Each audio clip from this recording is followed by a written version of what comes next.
Across our planet, hidden beneath the shifting sands, swallowed by the relentless jungle or submerged in the silent depths of the ocean, lie the ghosts of civilizations past. These are the lost cities. They are not mere ruins, but the poignant final chapters of extraordinary human stories. Places that once pulsed with life, with commerce, with art, and with ambition, now stand as silent monuments to the power of time and nature. They are whispers on the wind, challenging us to listen and to understand the forces that can bring even the mightiest of empires to their knees. For centuries, these places were little more than legends, fanciful tales whispered from one generation to the next. They were thriving metropolises, the very hearts of their respective cultures, where thousands, perhaps millions of people lived out their lives. But through war, natural disaster, or the slow, inexorable march of change, their names faded from maps and their streets fell silent. Their existence became a question mark in the grand narrative of human history, a puzzle waiting to be solved. Join me as we embark on a journey to these enigmatic locations. We shall peel back the layers of myth and earth that conceal them, seeking to understand not only how they were lost, but what life was like within their walls. We will travel from the legendary depths of the Atlantic to the soaring peaks of the Andes, uncovering the stories of ingenuity, catastrophe, and resilience that are etched into the very stones of these magnificent forgotten worlds. Perhaps the most famous of all lost cities is one that may never have existed at all: Atlantis. First described by the Greek philosopher Plato over 2,000 years ago, it was a tale of a utopian island nation of immense power and sophistication. He wrote of a concentric city of alternating rings of land and water, a marvel of engineering and a testament to a noble and powerful people. It was said to be a naval power that had conquered parts of Western Europe and Africa, a true titan of the ancient world. Its people, descended from the god Poseidon himself, lived in harmony and prosperity. But as with so many tales of greatness, pride preceded a fall. According to Plato, the Atlanteans became corrupt and greedy, filled with hubris. In a single terrible day and night of misfortune, the island of Atlantis was said to have been swallowed by the sea, vanishing forever beneath the waves as a divine punishment for their arrogance, leaving behind only a legend that has captivated humanity for millennia. The search for this sunken kingdom has become an obsession for explorers, historians, and dreamers alike. From the Mediterranean to the Caribbean, countless expeditions have sought physical proof of its existence. Was it a real place, a historical account embellished over time? Or was it simply a cautionary fable, a philosophical tool used by Plato to illustrate his theories on the ideal state? The mystery endures, a tantalizing question mark at the bottom of the ocean, forever drawing us into its depths. High in the Andes mountains of Peru, veiled by mist and guarded by precipitous peaks, lies a city that was lost to the outside world for centuries, Machu Picchu. It is a breathtaking spectacle, a settlement of polished stone walls, terraces, and ramps that seems to have been sculpted from the very mountain itself. Built by the Inca Empire in the 15th century, its purpose remains a subject of intense debate among scholars. Was it a royal estate for the Emperor Pachacuti, a sacred religious site, or perhaps a fortified retreat? Its construction is a marvel of civil engineering.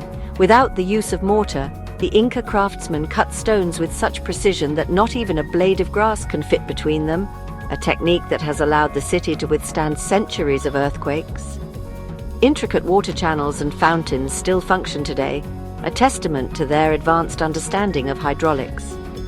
This was a place in perfect harmony with its environment, a city built not to conquer the mountain, but to become one with it, a true sanctuary amongst the clouds. Abandoned only a century after its construction, likely due to the Spanish conquest disrupting the empire, it was never discovered by the conquistadors. The jungles slowly, gently, began to reclaim the stone terraces and plazas. For over 400 years, its existence was known only to a handful of local people living in the valley below. It wasn't until 1911, when the American historian Hiram Bingham was led to the site, that this magnificent lost city was revealed to the world, offering a stunning, unspoiled window into the heart of the mighty Inca Empire. In the shadow of the great volcano, Mount Vesuvius, the Roman city of Pompeii thrived. It was a bustling, prosperous resort town on the Bay of Naples, a place of elegant villas, busy taverns, and vibrant public life. Its citizens went about their daily routines, unaware that the mountain that loomed over them was not a gentle giant, but a ticking time bomb. In the year 79 AD, that time bomb exploded with unimaginable fury, a cataclysmic event that would both destroy the city and, paradoxically, preserve it for eternity. A column of superheated ash, gas and rock shot miles into the sky before collapsing upon itself, sending a pyroclastic surge racing towards the city at hundreds of miles per hour. In a matter of moments, Pompeii and its inhabitants were entombed. The thick layers of volcanic ash and pumice acted as a macabre preservative, capturing a snapshot of Roman life at the very instant of its demise. Loaves of bread were left in ovens, political graffiti remained on walls, and people were frozen in their final, desperate moments. For over 1,500 years, the city lay buried and forgotten. Its rediscovery in the 18th century was an archaeological revelation unlike any other. Excavators were stunned to find not just buildings, but a whole society laid bare. By carefully pouring plaster into the voids left by decomposed bodies in the hardened ash, they created hauntingly detailed casts of the volcano's victims. Pompeii offers us a direct, unfiltered connection to the past, a poignant and powerful reminder of the fragility of life in the face of nature's awesome power. Deep within the lush, humid jungles of Cambodia lies a sprawling stone metropolis that was once the capital of the mighty Khmer Empire. This is Angkor, a vast complex of temples and palaces that, at its zenith between the 9th and 15th centuries, was the largest pre-industrial city in the world. At its heart stands the magnificent temple of Angkor Wat, a breathtaking representation of the cosmic Mount Meru, the home of the gods in Hindu mythology. It is a masterpiece of symmetry, scale, and spiritual devotion, its walls covered in thousands of intricate bas-reliefs depicting epic tales. The Khmer kings were masters of water management, constructing an enormous and complex network of canals, reservoirs, and moats. This sophisticated irrigation system, known as the Beret, supported multiple rice harvests a year, allowing the city to sustain a population of nearly 1 million people. This intricate dance between humanity and water was the lifeblood of the empire, enabling its incredible growth and the construction of its monumental temples. Angkor was a true hydraulic city, a testament to human ingenuity in mastering the landscape. Yet, this great civilization eventually declined. A combination of factors, including foreign invasions, a shift in religious beliefs, and perhaps a catastrophic failure of its vital water management system due to prolonged drought and intense monsoons, led to its abandonment. As the people left, the jungle, which had been held at bay for centuries, began its patient and relentless reconquest. Giant silk cotton trees and strangler figs wrapped their roots around the stone temples, prying apart walls and creating the iconic, hauntingly beautiful spectacle we see today. A city locked in a timeless embrace with nature. Hidden away in a remote desert canyon in southern Jordan lies a city carved directly into the face of sheer rock cliffs, Petra. Known as the Rose-Red City half as old as time, its existence was a closely guarded secret of the Nabatean people for centuries. To reach it, one must journey through the Seek, a narrow winding gorge over a kilometer long, with towering cliffs on either side that almost touch the sky. This dramatic entrance served as a natural fortification, concealing the city and protecting its immense wealth from would-be invaders. At the end of the Seek, the canyon opens up to reveal Petra's most famous structure, Al-Khazni, the treasury. Its ornate, Hellenistic-style facade is a breathtaking sight, meticulously carved from the sandstone cliff. The Nabateans, a nomadic Arab people, grew rich by controlling the lucrative trade routes that passed through the region, carrying incense, spices, and silks between Arabia, Egypt, and Syria. Petra was their magnificent capital, a bustling caravan city with temples, tombs, and a sophisticated water conduit system that allowed life to flourish in the arid desert.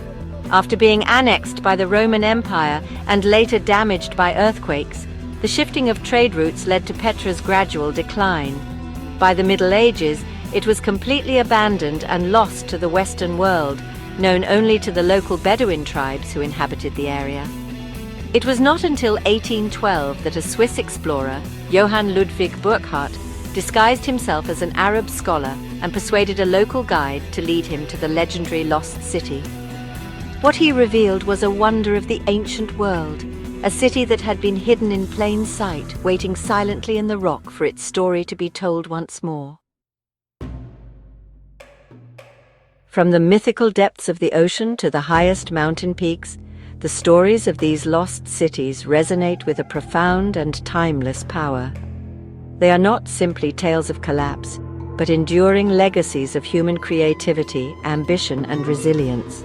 The ruins of Angkor, Petra, and Pompeii are classrooms of stone, teaching us about the complex relationship between civilization and nature, the ingenuity of our ancestors, and the humbling reality that even the greatest achievements can be reclaimed by time. They challenge our perceptions of permanence and remind us that history is a living, breathing entity with new chapters waiting to be unearthed. The allure of the lost city is the allure of the unknown. It is the thrill of discovery, the intellectual puzzle, and the deep human desire to connect with those who came before us. Each discovery, each newly translated inscription, adds another piece to the grand mosaic of our shared past. The search continues, in the deepest jungles and the most remote deserts, driven by the belief that there are still stories buried beneath our feet, still wonders waiting to be rediscovered, and to have their silent, stone lips finally speak again. These cities are a testament to the fact that while civilizations may fall and empires may crumble, the human spirit of exploration and the quest for knowledge are truly indestructible. And so the question remains for you: which of these echoes from the past captivates your imagination the most? Is it the philosophical riddle of Atlantis, the sky-high sanctuary of Machu Picchu, or the city frozen in time, Pompeii? Share your thoughts in the comments below. For more journeys into the mysteries of our world,